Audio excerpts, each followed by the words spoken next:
Folks, how's everybody doing this afternoon? All right, everybody doing all right? Good. Couldn't ask for better weather than this. You all have chosen to do something a little bit out of the ordinary. We call this the battlefield walk. In all actuality, we're going to be doing more talking than we are walking. This is a great program for you guys to ask questions. We really get into detail on what happened here on the morning of August 19th, 1782. Okay? And I could probably talk about the battle for about 3 days. That really wouldn't make it very fun for you guys, okay? So I do encourage questions along the way, and I'll be answering those at every occasion that I can. My name is Paul Tireney. I'm the Park Naturalist here. I'm going to ask you guys to use your imagination a lot here. And to start things out, what I want you guys to do is imagine standing here on this slope 225 years ago. What do you think this area would have looked like 225 years ago? A lot more trees. A lot more trees. Double, possibly triple canopy. Triple canopy. Anybody else? I think it looks about the same without the roads. So the obvious things are going to be roads are going to be, aren't going to be here. Buildings, power lines, vehicles. Now, and that's kind of a loaded question because what I want somebody to say is that there were a lot of trees. Because when most people think of frontier Kentucky, they do think of these huge virgin timberlands stretching up towards the sky and blocking out the sunlight. There were places in Kentucky where you could find these type of environments, but Kentucky is kind of special in that you can find almost every conceivable type of environment. Take, for instance, when some of the first settlers came through the Cumberland Gap, they mentioned about the jungles of Kentucky. This undergrowth that was so thick that they would have to spend hours upon hours hacking their way through this wilderness. Once they got to different areas in Kentucky, they realized that there were places that they called prairies or barrens. Lots of grasses, almost no trees to speak of. Other places there were patches of rhododendron that were so thick that people would become disoriented for days at a time just trying to get through these thickets of rhododendron. Swamplands, deciduous forest, evergreen forest. You can find it all here in Kentucky. This particular area is what was known as a bluegrass savanna. Now when I say bluegrass savanna, what comes to mind? More grass than trees.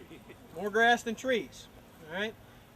This was a bluegrass savanna. A lot of these older species of trees like the post oaks and a lot of exposed limestone rock. Actually, one of the first trips here, Boone makes mention that this looks like a cobblestone road. Well, as you look around, you'll notice there's a large vacancy of rocks here now. If you look over at that building, that Pioneer Museum, you'll see what happened to the majority of those rocks, okay? You can imagine all those Ordovician limestone rocks used in the building of that building being strewn about this area right here. That gives you a rough idea of what this area would have looked like. A lot of exposed limestone, a few trees, tall grass, all right? Now, with that said, let's imagine here for just a few moments that you guys are pioneer settlers. Coming into Kentucky, the year is 1782. Most sources indicate that the summer of 1782 was a very hot summer. Now, something very important had happened in October of 1781. Who here can tell me what had happened? October 1781, Yorktown, Treaty at Yorktown. Lord Cornwallis surrenders the British troops at Yorktown in October of 1781. That was not necessarily the crown, though. The British government doesn't sign a treaty formally ending the Revolutionary War until September of 1783 with the Treaty of Paris. So you guys are pioneer settlers coming into Kentucky at a very hot time, okay? A lot of things going on. It just so happens that there is this group of what's called Butler's Rangers with as many as 1,000 Indians with them in tow coming into Kentucky to push you guys, the pioneer settlers, back out of here, okay? So that's the time frame that we're talking about. You guys are these pioneer settlers who have come into Kentucky. You've chosen to hop on these series of roads called buffalo traces. And you're looking to start a new way of life, probably in a band not much bigger than what we are standing here right now. So you come into Kentucky, you're looking for protection, and let's just say that you guys chose a place that's called Bryan Station. Bryan Station is just right down the road here. It's right outside of Lexington. It's one of the largest frontier fortifications in 1782. There are 60 families living on the inside of this fort. You've got crops growing out in the field. You've got livestock. You've got a freshwater spring right there. You've got everything that you need, but most importantly, you have safety. So you guys now have settled Bryan Station. It's the summer of 1782. Very tumultuous time to be in Kentucky. As you guys are kind of thinking about this, kind of put yourself in these pioneers' place as we walk up through here a little bit further, okay?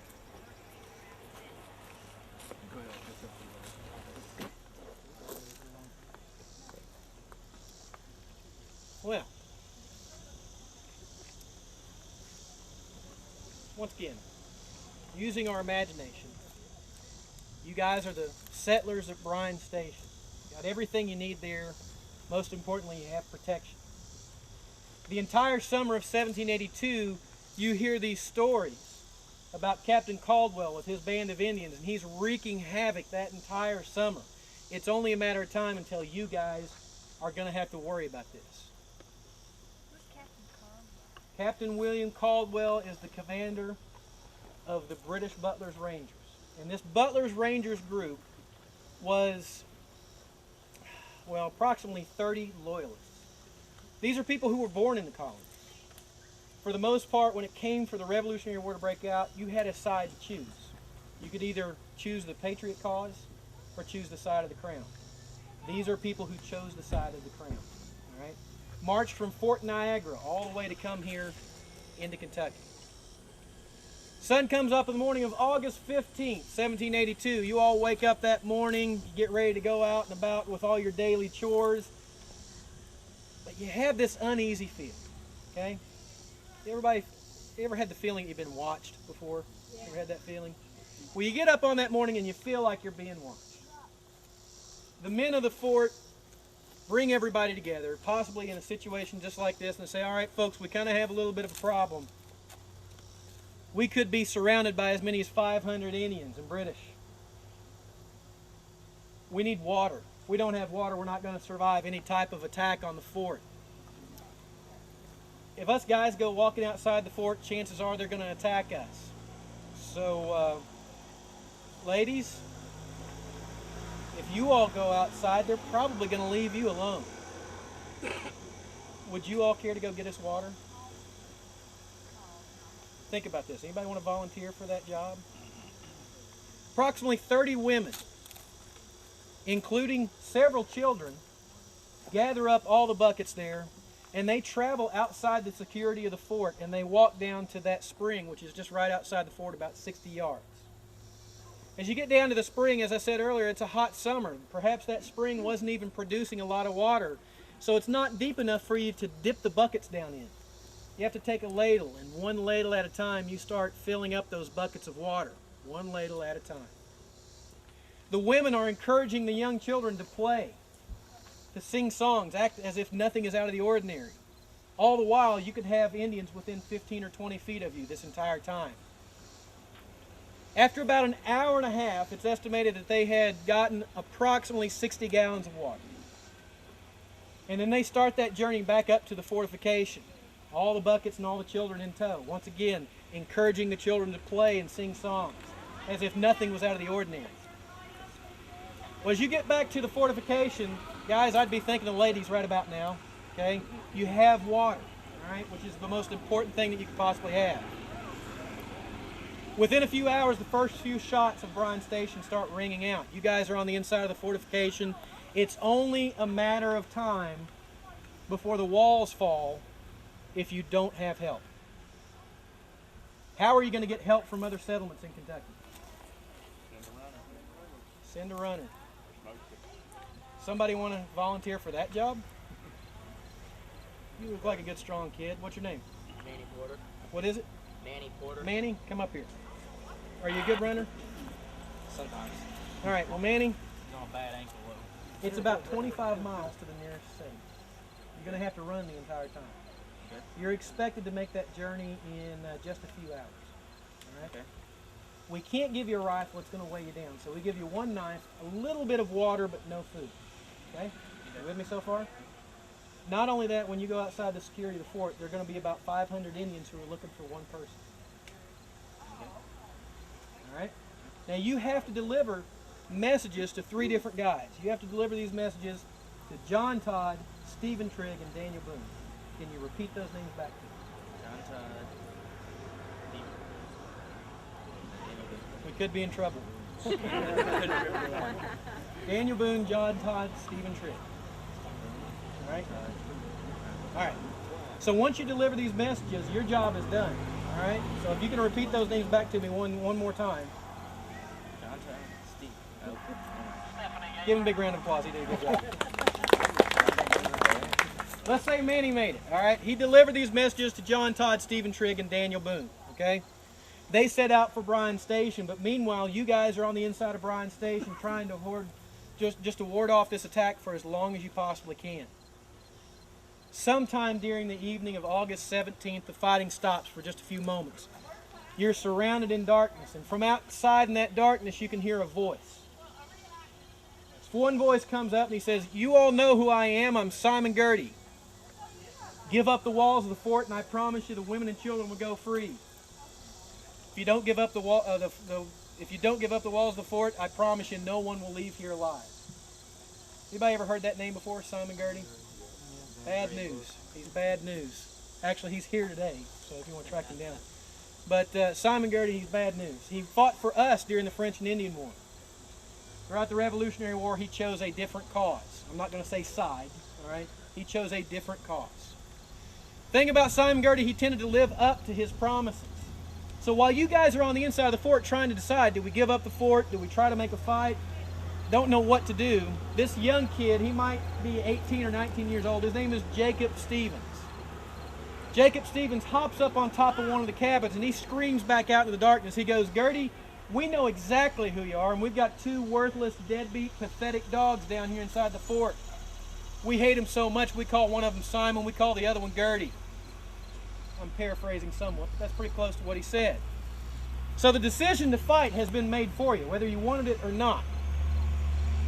Just so happens this is one of the few times that Simon Girty makes a bluff. There is no more fighting that night. Let me wait for this guy to get past real quick.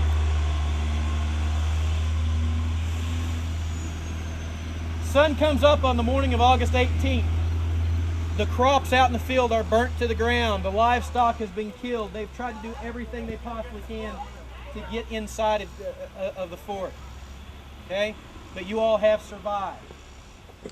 As you start to pick up the pieces, you're waiting on reinforcements. We're going to walk up through here a little bit further.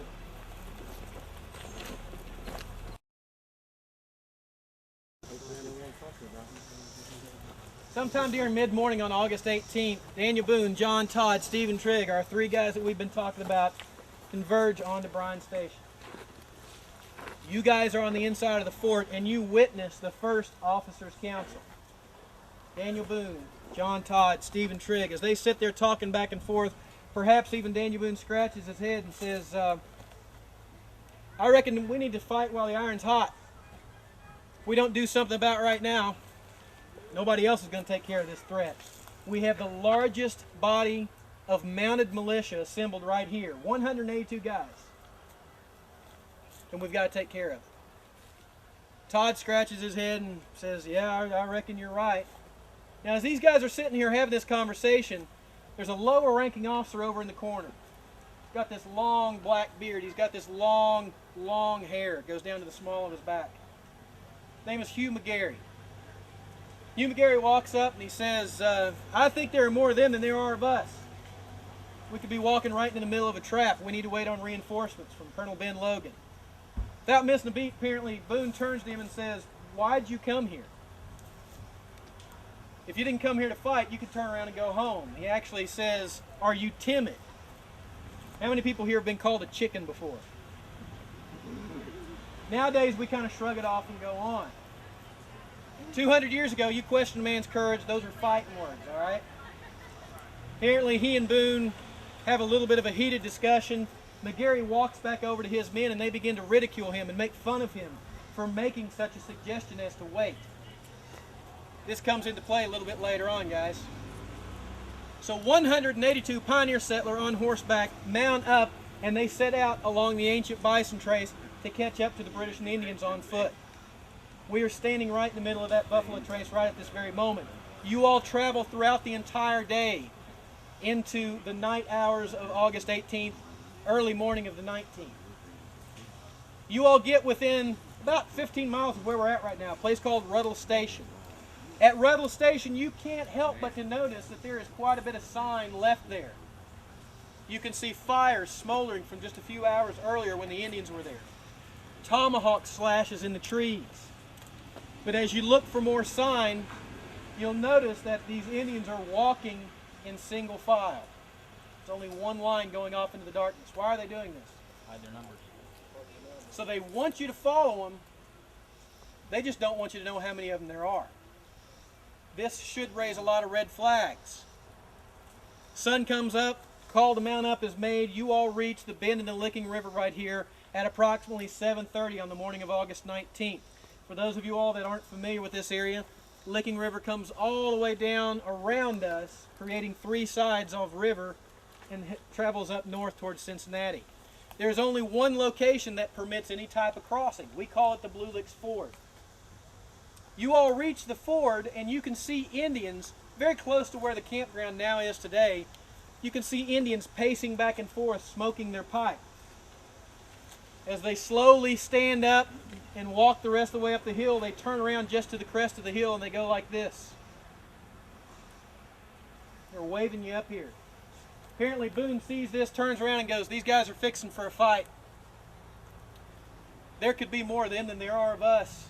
We could be walking into the middle of a trap. We probably need to wait on reinforcements from Colonel Ben Logan. Now, who did you hear say that not 24 hours earlier? Anybody remember? McGarry. What do you think McGarry does at this moment? I told you so. McGarry apparently comes up and says, "Boone, why did we come here? We came here to fight." And he turns around to you guys and says, "All of you all who ain't cowards can follow me." How many of you all are going to follow him? 182 pioneer settlers came through the river, and they organized into three different columns. You have Daniel Boone over here to my right, your all's left. John Todd and Hugh McGarry in the very center. Stephen Trigg to my left, your all's right. And they advance very close up to exactly where we're standing at this very moment. Now, you all have just rallied behind the sentence of one man. He called you a coward if you didn't do it. But you've got 1 mile to march from the river until you get up to this point. Can you imagine some of the things that are on their minds? What are some things that would be on your minds walking up through here? Something interesting. Okay. Could be very interesting. Any other thoughts? What about your family back at Bryan Station, Boone Station? Who's going to take care of them if something happens to you? These are some serious thoughts going on. It's very possible we're standing within, yeah, very possible. But even right here, you're standing within 20 or 30 yards of probably where the first shots took place. It says it fell on us to fire the first volley. We think probably Boone's wing fired the first volley. And it looks like every Indian in the world steps out from behind trees up on top of that ridge top behind the museum, and they fire into Stephen Trigg and his oncoming men. Now, before I tell you what happened from that first volley, let's talk about this Captain William Caldwell. He had one goal: create as much havoc in frontier Kentucky throughout the summer of 1782, draw them into one large engagement. That one large engagement was the Battle of Blue Licks, and you all have played into his plan perfectly. From that first volley into Trigg's men, some documentation indicates that there may have only been 20 men left standing in Trigg's line. Trigg is gone, and approximately 20 to 30 of your best friends. Todd tries to return fire. He receives a volley, wounding John Todd, your commanding officer, and approximately 20 of his friends. So not even 30 seconds has passed, and you all have just witnessed nearly 40 of your best friends are now dead, dying, or wounded.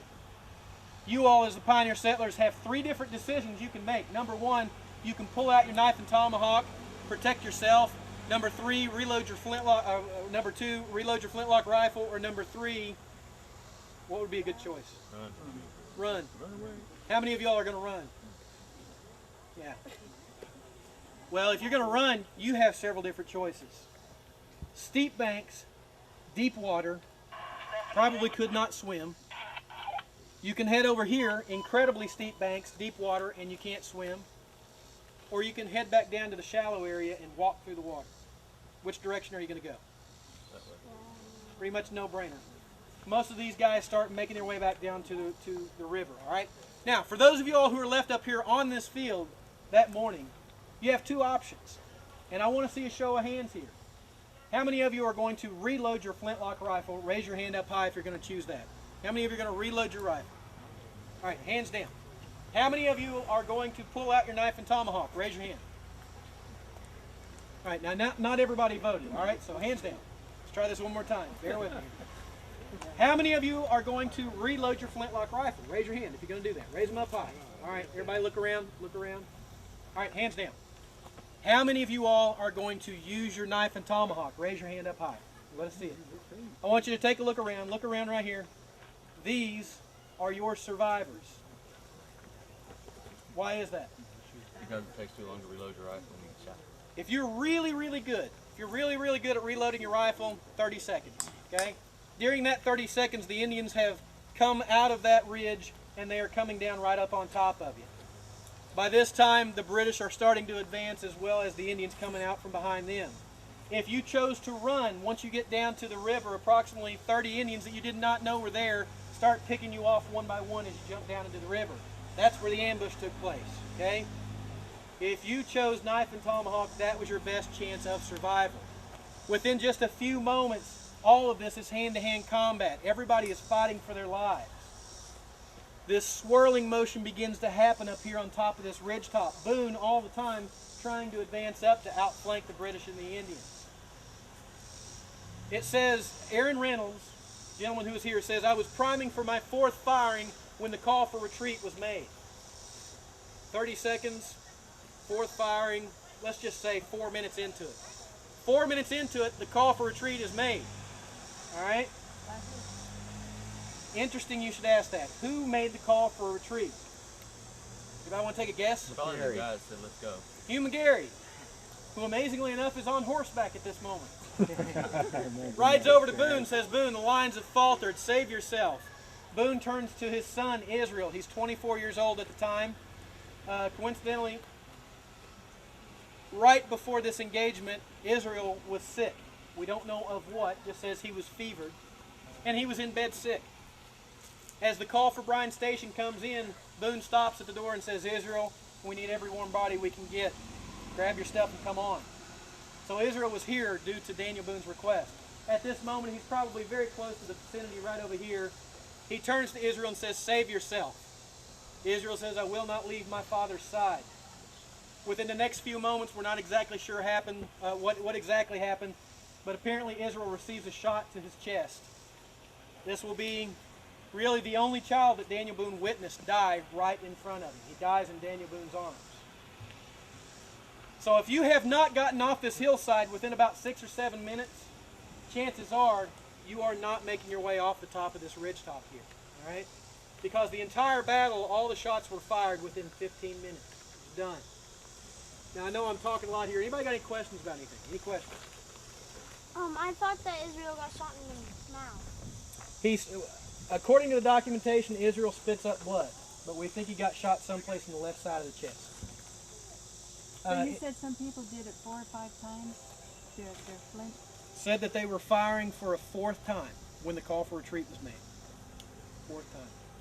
All right, guys, we're going to take a walk down here to the mass burial site, and I'll be answering and following up with some other things. It's roughly about 45%, so half of you lost your lives, okay?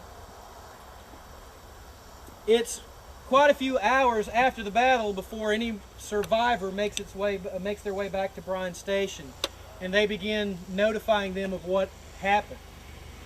Unfortunately, though, it's another 5 days before a party comes back here to survey the damage. Not only that, they are afraid that when they come back here, they're going to find the British and the Indians still here, so they bring a good-sized force. I can't even imagine what they came back to find. It's the middle of August. These men have been laying out here for 5 days. Horrible. says once they reached the river, what they noticed first were the buzzards circling over this battlefield here. When they come up here, what the documentation says is that those that could be recognized were taken back and given a proper burial, including Israel, who was recognizable by his father. He's taken back and given a proper burial. Those that could not be recognized were buried where they fell. Now that to me means where they fell, out here on this hillside. A number of years after the battle, several people began excavating the remains of these soldiers, and they began placing them in this mass burial site right here behind me. We know of approximately 40 individuals who lie buried here at this site. Now, these are families that were very much a part of Kentucky. These were Kentucky's military leaders. They were the political leaders, and all of them were gone in a span of 15 minutes. So I want you to think about that. Now, I need a volunteer to read something for me. You want to read something for me? Come on up here and read something for me. This small monument was placed here in 1935 by the Daughters of the American Revolution. If this young man could read it really loud, and I know that's a hard first word. You know that word? You got it. Say it out loud. Read it real loud. The martyrs of the last battle of the Revolution lie buried here. Dedicated March 14th, 1935 by the Kentucky Society Daughters of the American Revolution. Thank you so much. I appreciate that. I like the way that they term this, martyrs. It's a hard word to say, but it means a lot. Can any of you young people tell me what that word means? Anybody here? Any young person can tell me what that word means? Adults, what does it mean? Sacrifice for a cause. Sacrifice for a cause. Mean they died for a cause. And one of the amazing things about this event is that the same liberties and freedoms that each and every single one of us experience, even by getting up today and coming to this event, we have those same liberties and freedoms because of these same guys who fought and died here as part of the American Revolution. All right? So I really like the fact that they chose that. Recent documentation led us to believe that Mr. William Shannon is in fact buried here. In working with family about 10 years ago, they chose to place this headstone here. Okay? Now, let's do a little bit of math though. We know of 78 individuals who lost their lives. We know of approximately 15 who were taken back and given a proper burial. And we know of about 35 who lay buried here. If you do some quick math, that does not add up to 78, does it? Where are the other remains? Many of these remains could still be on places on park property. That's why so often when people come to this state park, it's considered to be hallowed ground. People will come and pay tribute in many, many different ways because this battle had such a large impact on what was later to become Kentucky. Okay?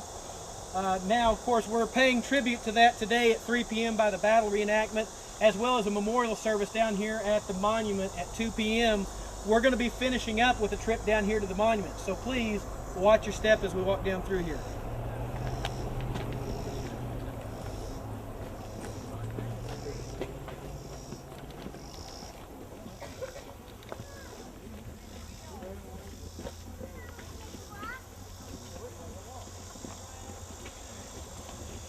Have a great afternoon. Thanks.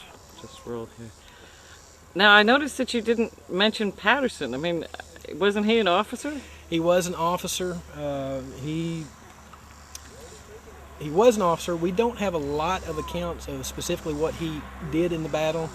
What we hear about is, of course, several of the individuals escaping on horseback and providing a horse. Actually, Aaron Reynolds was said to have given a horse to Robert Patterson, and Robert Patterson later on gives him land on down the road for his services at the Battle of Blue Licks. But Patterson was wounded at this battle. He had a broken thigh bone of some part, but he does eventually escape from here. The guy that called the retreat again, what was his name? Hugh McGarry. Yeah, how did he get a horse? Some of these guys were on horse already. Some of them leave their horses at the river. Some of them drop their horses' reins halfway up here. But we know that McGarry and perhaps several others actually were on horseback when the fighting started. They were part of a forward guard. They were supposed to be reporting back to Todd as to what they were finding. So apparently when the fighting broke, yeah, they were supposed to be scouts. They were reporting back what they were finding, and once they reported back and the fighting started, they were still on horseback. And so that's probably why he made the call for retreat. I mean, to me, what's even more tragic than the fact that they didn't even have to fight this in the first place, because if they'd only had a cell phone, for example, is that it sounds like they put themselves in the way of danger needlessly. Against better judgment is what I like to say. But It was against their better judgment. I mean, I'm sort of a little disappointed in Daniel Boone now. He blames himself for the battle. I mean, he honestly winds up saying, you know, had I had a better head about me at the Battle of Blue Licks, perhaps that would not have happened. But when they have that argument with McGarry at that time, I mean, it's a heated conversation. Many of the privates take note of this. They're apparently having an argument back and forth. You know, this is not a good idea. We don't need to be doing this. If we're got to do this, let's split our forces. Todd recommended against that.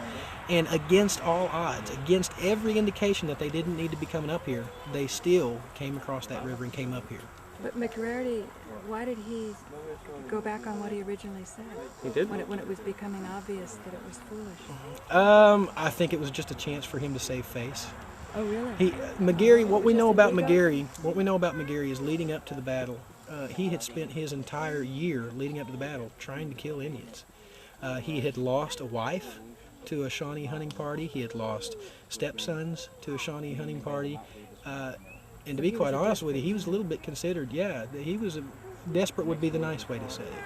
He was a little bit one brick short of a load, is what some people would say. But originally he said wait for reinforcements. Originally he said wait for reinforcements. Would reinforcements have ever come? Absolutely. Within 6 hours of them getting to Bryan Station and leaving, Colonel Benjamin Logan arrives with reinforcements. But they're on foot.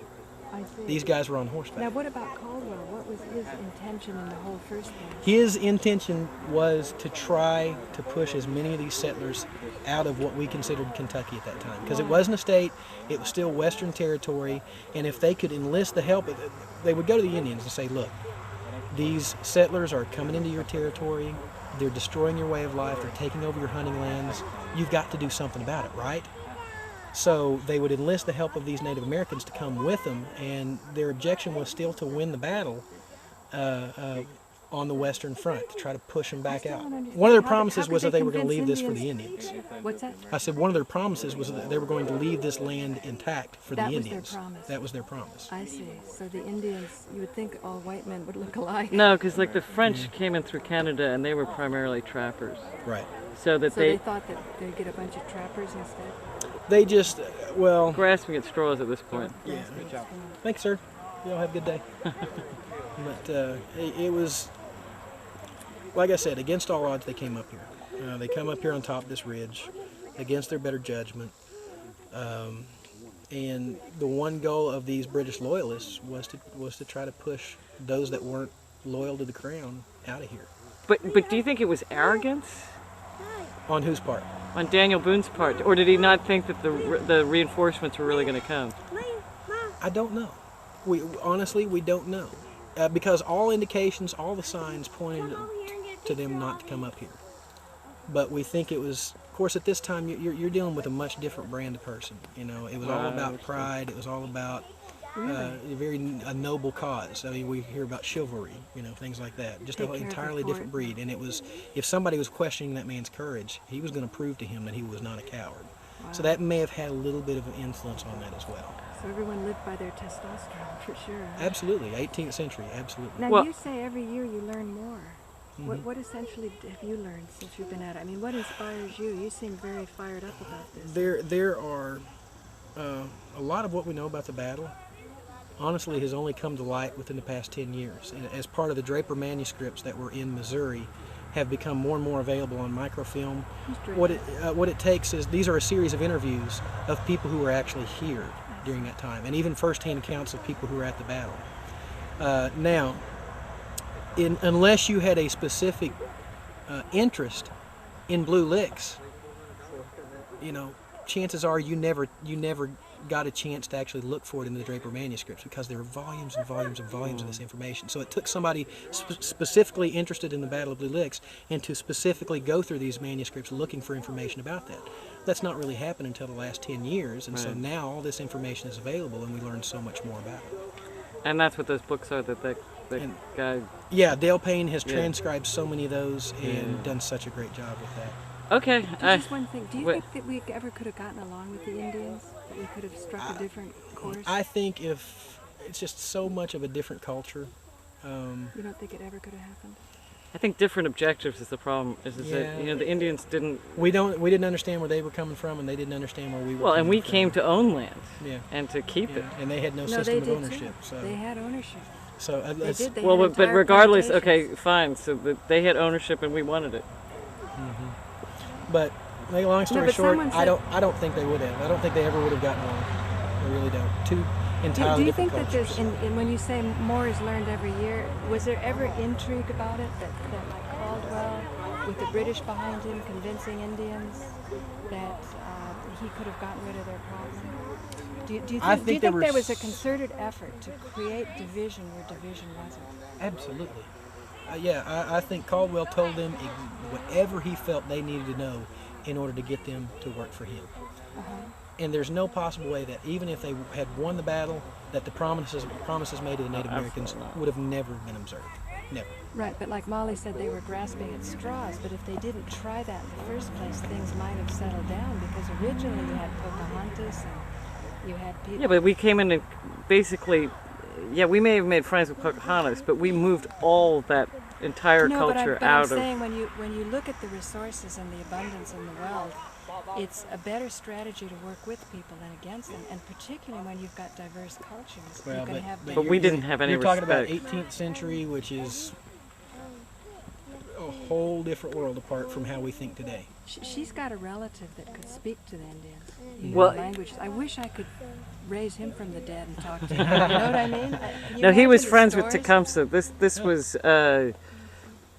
Robert Patterson's son, Jefferson, married I know Julia who you're talking about. Johnston. Yeah. And John Johnston was her father, and he was an Indian agent.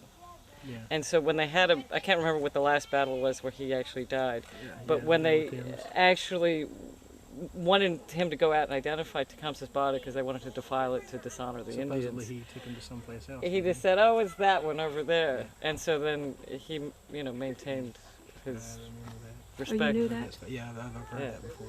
It's So an I mean, amazing story. I guess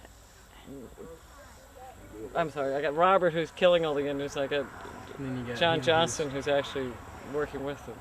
But then you really wonder Interesting what story. Robert's real experience was. Yeah. Anyway, so what fires you up the most about all of this? The You know? fact that every stone that you uncover, there's a different piece of this engagement and just a different piece of Kentucky history. I mean, literally, every stone you uncover, you find something else, and it never stops. Regardless of how much we think we know about the battle, there's always something more out there and a different story to be told.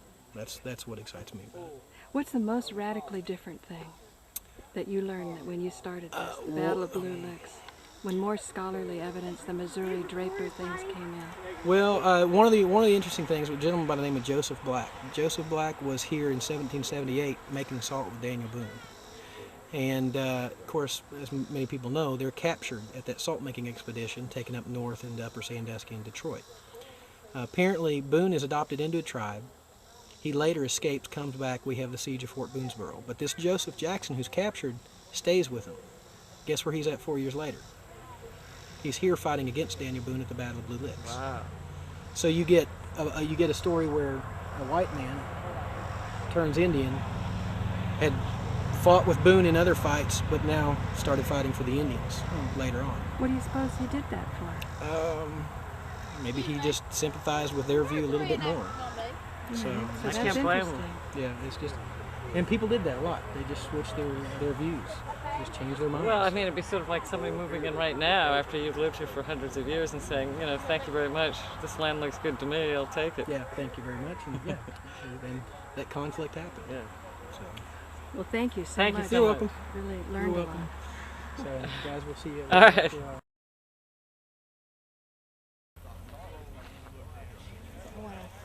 Can you tell me about the honey? It's from Bowling Green, and my stepdad is a beekeeper. Your dad's a beekeeper in Yes. Bowling Green? So it is organic, no chemicals or anything. Wow. Do you live in Bowling Green? Yes, I do. Really? Which street? Blue level. Blue Level. Well, thank you. I'm going to enjoy it. Let me Paula give it to lived my in Bowling father. Green for a year. Yeah, I lived in Bowling Green for a little while. Do you have a cellular telephone? You can say, Yes, I do. What the Wildcats cover. We were building a cellular telephone station there a long time ago. But that's great that you're doing bees. So I'm going to send this to my father. And all the best wishes with the organic farm. thank you. You're welcome.